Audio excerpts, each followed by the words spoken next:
From Neural Newscast, this is Model Behavior, AI-focused news and analysis on the models shaping our world.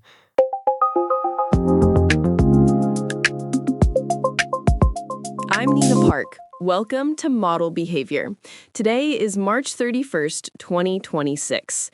This morning, we are examining the evolving life cycle of artificial intelligence in the enterprise, from the critical security patches securing our data sets to the shifting paradigms of how these models are actually trained and deployed in professional environments. I'm Thatcher Collins. Nina, we're starting with a look at the security perimeter of generative AI. The Hacker News is reporting that OpenAI has addressed two significant vulnerabilities within its ChatGPT and Codex environments. These were flaws that, if left unpatched, could have led to substantial data exposure for both individual users and corporate clients. The mechanics here are fascinating, Thatcher. Specifically, the ChatGPT flaw involved a side channel in the Linux runtime used for code execution. Checkpoint research found that a malicious prompt could encode user messages into DNS requests, bypassing standard guardrails to exfiltrate data without the agent ever seeing a warning. By using DNS as a covert channel, the data leaves the system disguised as routine network traffic, making it incredibly difficult for standard monitoring to flag it as a breach. It is a reminder that these sandbox environments aren't always as isolated as they seem. There was also a separate issue in Codex where improper input sanitization of GitHub branch names allowed for command injection.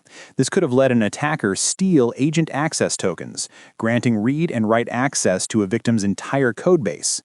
OpenAI patched these earlier this year, but it highlights a growing attack surface as AI agents gain more agency and integrate deeper into our development workflows.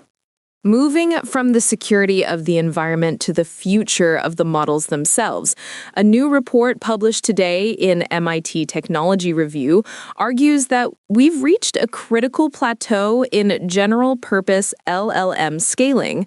The argument is that the brute force approach of simply adding more parameters and compute is yielding diminishing returns.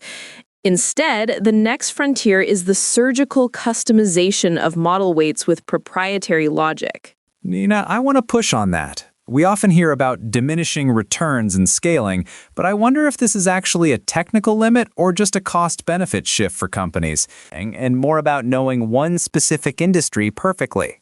The distinction is institutionalized expertise. Maestro AI is highlighted as a primary partner for companies doing this, like an automotive firm using custom models for crash test simulations, or a Southeast Asian government building sovereign AI tailored to regional idioms.